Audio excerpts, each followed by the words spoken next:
Hello friends, welcome to my channel teaching by Ansari. कैसे हैं आप लोग? आई होप आप लोग अच्छे होंगे और अच्छे होना भी चाहिए। तो आज भारत के जो महान व्यक्ति हैं उसका जो मैं स्टोरी आप लोग को बता रही हूँ, तो उसका जो है सेकंड स्टोरी आपके लिए लेके आई हूँ। स्टोरी क्या है, एक आपको इससे एक नॉलेज मिलेगी, एक सीख मिलेगा और एक पता चलेगा कि कितने अच्छे अच्छे महापुरुष हमारे भारत में हुए हैं, जिन्होंने दूसरों की भलाई के लिए अपने जान तक की परवाह नहीं की है। तो यहाँ पे देखिए दूसरा पार्ट दिया गया है महर्षि दधीचि। तो इनके बारे में, इनके व्यक्तित्व के बारे में, ये कितने महापुरुष थे कि इसीलिए वो उन्होंने क्या किया है लोगों के लिए। तो इसमें एक छोटी सी इनके बारे में घटना दी गई है जो मैं आप लोगों को शेयर करना चाहती हूँ। तो देखिए यहाँ लिखा है, संसार में समस्त प्राणी अपने लिए जीते हैं, है ना। हर कोई अपने लिए जीता है, सभी अपना भला चाहते हैं। लेकिन कुछ व्यक्ति तो ऐसे भी होते हैं जो परोपकार हेतु अपने हितों का बलिदान कर देते हैं। लेकिन कुछ लोग दुनिया में अच्छे भी होते हैं जो दूसरों का कष्ट नहीं देख पाते हैं, दूसरों को दुख में नहीं देख पाते हैं। वो सोचते हैं कि मैं क्यों ना मेरी जान ही जाए, अगर ये इंसान ठीक है तो मुझे इसका हेल्प करना चाहिए। हमारे देश में ऐसे अनेक पुरुष और नारियां हुई हैं जिन्होंने दूसरों की सहायता और भलाई के लिए स्वयं कष्ट सहे हैं। ऐसे ही महान परोपकारी पुरुषों में महर्षि दधीचि का नाम आदर के साथ लिया जाता है। महर्षि दधीचि ज्ञानी तो थे ही, महर्षि उनके अंदर लगा है ना, उनके नाम के आगे ही लगा है। वो महान संत थे। उनकी विद्वता की प्रसिद्धि देश के कोने कोने तक फैली हुई थी। वो अच्छे थे तो जाहिर सी बात है हर जगह उनका नाम चल रहा था। दूर दूर दूर से विद्यार्थी उनके यहाँ विद्या अध्ययन के लिए आते थे। बहुत दूर दूर के लोग आते थे उनसे, किस लिए? पढ़ने के लिए, विद्या का अध्ययन करने के लिए, कुछ सीखने के लिए आते थे, बहुत ज़्यादा दूर दूर से। वे सज्जन, दयालु, उदार तथा सभी से प्रेम का व्यवहार करते थे। चाहे कोई कैसा भी हो, हर किसी से जो है सभी से के साथ उदार वाला, दयालु वाला, अच्छे से प्रेम व्यवहार रखते थे, कोई कैसा भी हो। कौन? महर्षि दधीचि। ऐसे महर्षि दधीचि ने, हाँ इसका ये देखिए यहाँ का पैरा, महर्षि दधीचि नेमिषरायण राणे, यानी कि ये जो है इसका एक वो है, ये बहुत फेमस भी है, इसको आपको याद भी रखना है। नेमिषारण्य सीतापुर उत्तर प्रदेश के घने जंगलों के मध्य आश्रम बनाकर रहते थे, है ना। ये महर्षि दधीचि कहाँ पे रहते थे? नेमिषारण्य जो एक पड़ता है वो सीतापुर उत्तर प्रदेश में पड़ता है हमारे। और ये बहुत फेमस भी है, आगे पूछा भी जाता है, बहुत सारे कम्पिटिटिव एग्जाम में पूछा जाता है कि नेमिषारण्य का मंदिर कहाँ पे है। तो ये अपने उत्तर प्रदेश के सीतापुर ज़िले में है। तो वहाँ पे के घने जंगलों के मध्य आश्रम बनाकर रहते थे। उन्हीं दिनों देवताओं और असुरों में लड़ाई छिड़ गई, है ना। जब ये रहते थे तो उसी टाइम जो है देवताओं और असुरों में लड़ाई छिड़ गई। असुरों किसको बोलते हैं? जो देवता ना हो, है ना। छिड़ गई। देवता धर्म का राज्य बनाए रखने का प्रयास कर रहे थे, है ना। जो देवता थे वो तो चाहते थे कि अपना जो है कायदे से सब कुछ चलता रहे, जिससे लोगों का हित होता रहे। असुरों के कार्य व्यवहार ठीक नहीं थे। लोगों की तरह तरह से लोगों को तरह तरह से सताया करते थे जो असुर थे। वे अपना प्रभुत्व स्थापित करने के लिए देवताओं से लड़ रहे थे, और इसीलिए वो देवताओं से लड़ रहे थे। वो अपनी मनमानी करना चाहते थे, वो अपने हिसाब से वो उसको जो है चलाना चाहते थे, लड़ रहे थे। देवताओं को इससे चिंता हुई। अब जो देवता थे वो इससे बहुत ज़्यादा चिंतित हुए कि अब हम लोग क्या करें। तो जो है देवताओं के हार जाने का अर्थ था असुरों का राज्य स्थापित हो जाना। अगर जो देवता थे वहाँ के हार जाते फिर तो सारा मामला ही बिगड़ जाता। हर कोई मतलब वहाँ पे वो लोग अपनी मनमानी करते। तो जो है वे पूरी शक्ति से लड़ रहे थे। तो इसीलिए जो देवता थे वो अपना पूरा तन मन से लड़ रहे थे कि हम लोग का मतलब विजय, हम लोग रहें, विजयी रहें। बहुत दिनों से यह लड़ाई चल रही थी। देवताओं ने असुरों को हराने के अनेक प्रयत्न किए किंतु सफल नहीं हुए।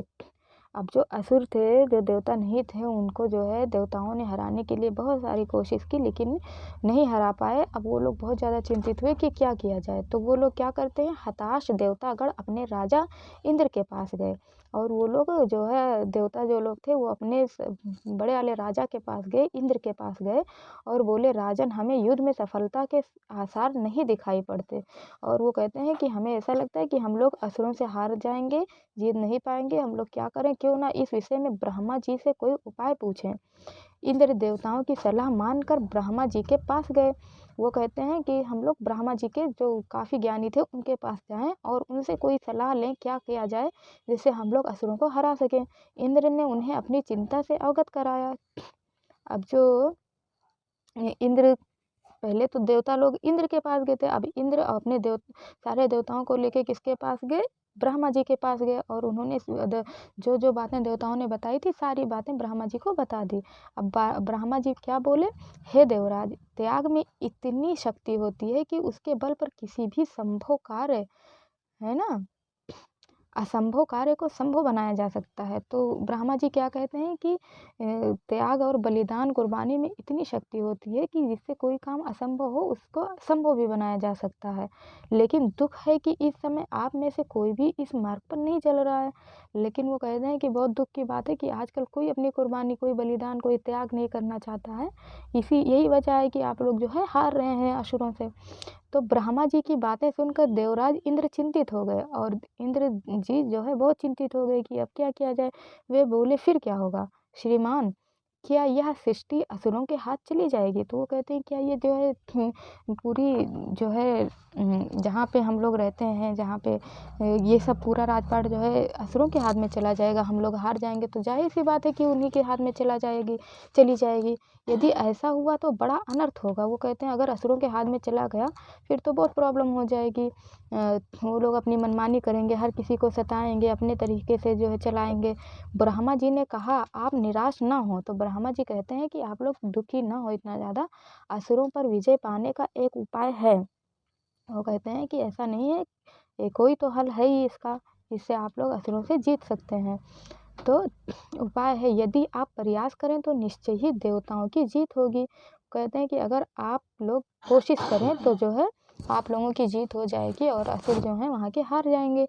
इंद्र ने उतावले होते हुए पूछा। तो जो इंद्र जी थे वो बहुत ज़्यादा एक्साइटेड हो जाते हैं पूछने के लिए कि क्या ऐसा श्रीमान, ऐसी क्या उपाय है, जल्दी बताएं, हम हर संभव प्रयास करेंगे। वो कहते हैं, हम जितना हो सकेगा कोशिश करेंगे, लेकिन हम जो है असुरों को हराएंगे ज़रूर।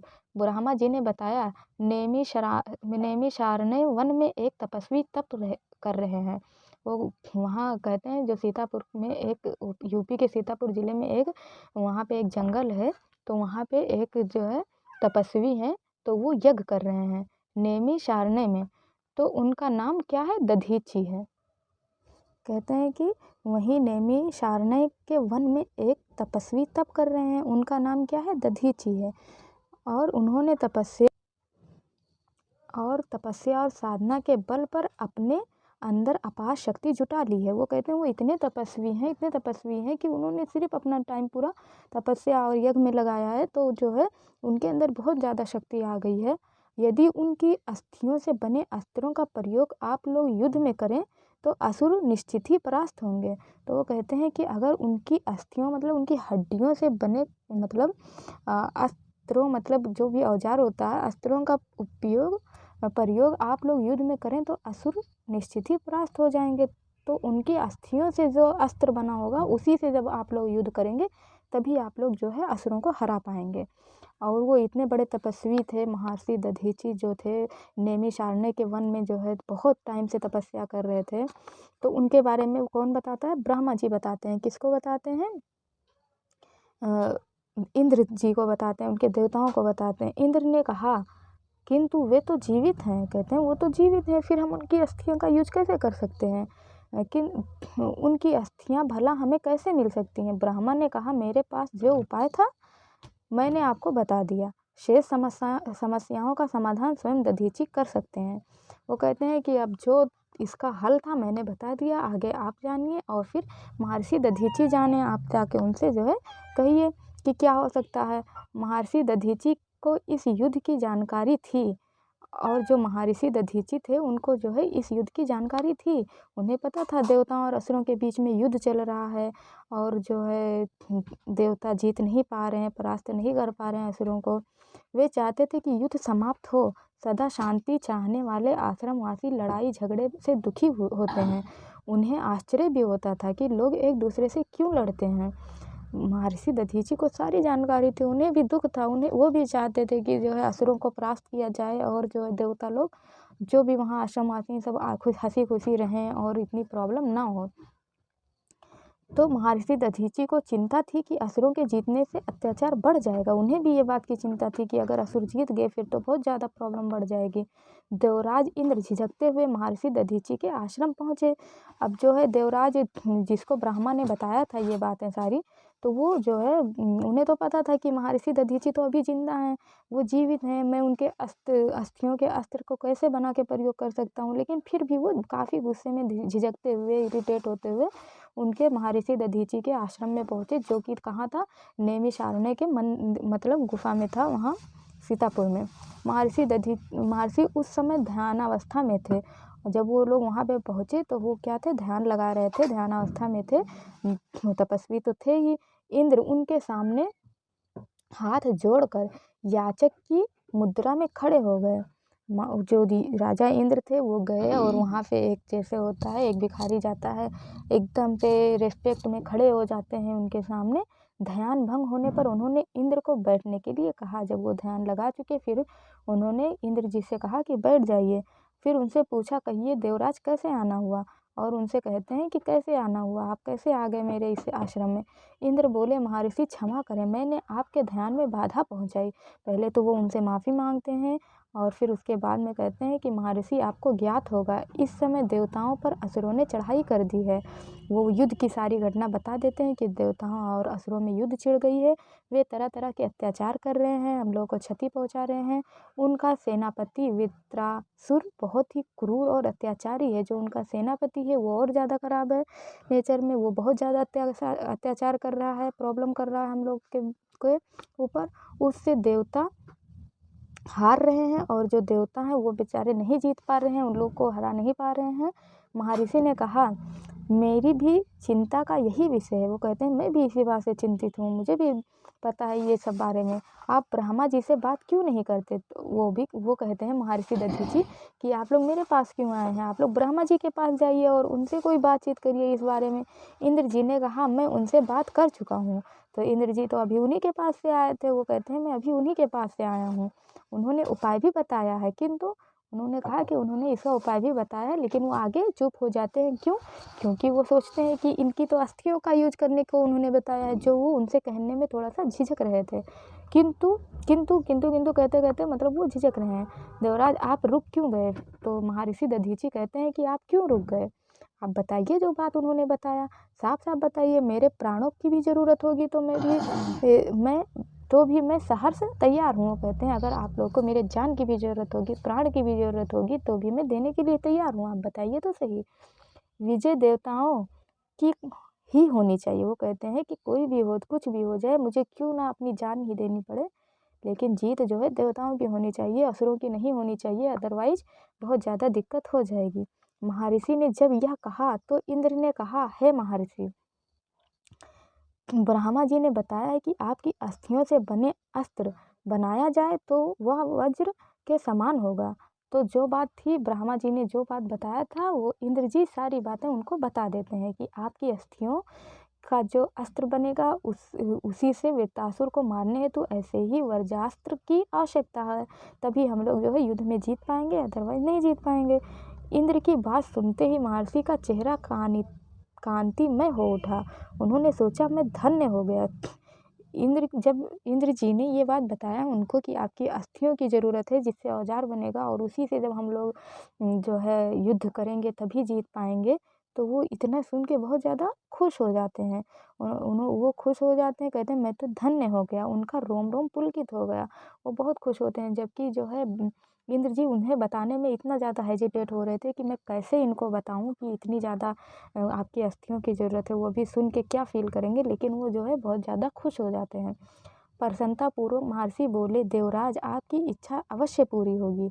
और वो क्या कहते हैं खुशी मन से कि ज़रूर आपकी इच्छा पूरी होगी, मेरे लिए इससे ज़्यादा गौरव की बात और क्या होगी। आप निश्चय ही मेरी अस्थियों से वज्र बनवाएं और असुरों का विनाश कर चारों ओर शांति स्थापित करें। वो कहते हैं कि आप बिल्कुल मेरी अस्थियों का जो है औजार बनाएं और उससे युद्ध करें और जो है असुरों का जो है विनाश करें, शांति स्थापित करें।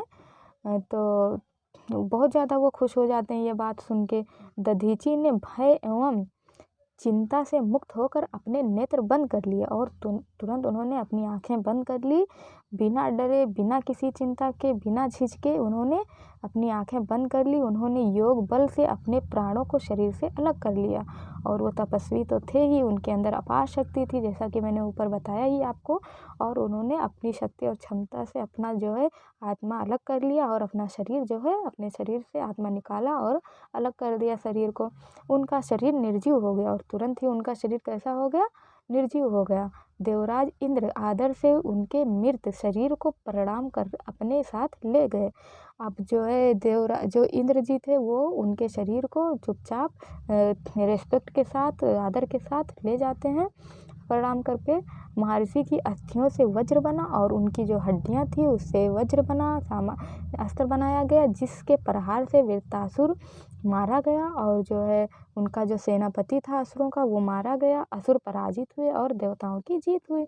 इस तरह से जो है उनकी अस्थियों से जब युद्ध किया गया तो किसकी जीत हुई, देवताओं की जीत हो गई।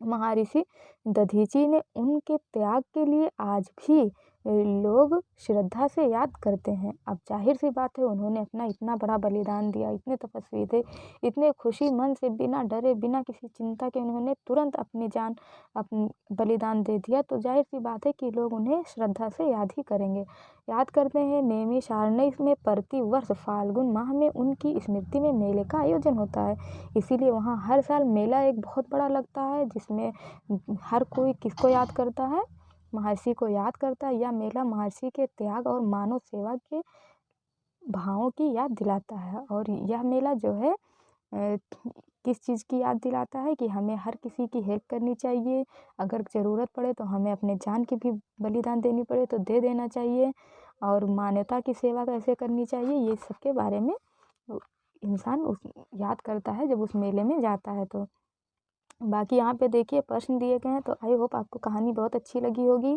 ज़रूर आपके दिल को टच किया होगा ये कहानी सुन के, और ज़्यादा लंबी भी नहीं थी। अब यहाँ पे सवाल वही सब दिया गया है कि असुर देवताओं से क्यों लड़ रहे थे, या देवताओं को महर्षि दधीची की अस्थियों की आवश्यकता क्यों पड़ी, अस्थियाँ मांगे जाने पर दधीची ने क्या सोचा, है ना। नैमिषारण्य में प्रतिवर्ष फाल्गुन माह में मेला क्यों लगता है ना, जैसा कि मैंने अभी बताया। तो आपको अगर कहानी अच्छे से समझ में आई होगी तो आप सारे जवाब बहुत आसानी से दे पाएंगे। तो त्याग में इतनी शक्ति होती है कि उसके बल पर किसी भी मुश्किल कार्य में सफलता पाई जा सकती है। क्या आप इस बात से सहमत हैं? तो बिल्कुल सहमत हैं भाई, है ना।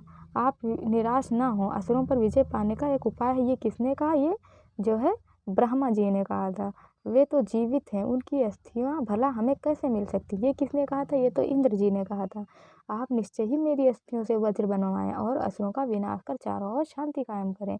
ये किसने बोला? महर्षि दधीची जी ने बोला था। तो बाकी यही सब दिया गया है। अगर आपको कहानी समझ में आई होगी तो ये सब एकदम हलवा है, कोई दिक्कत नहीं है। अगर आप लोग को अच्छा लगे तो लाइक सब्सक्राइब करें, बेल आइकन को ज़रूर प्रेस करें, ज़्यादा से ज़्यादा अपने फ्रेंड्स में शेयर करें और ऐसे ही सपोर्ट करते रहें। Thank you for watching.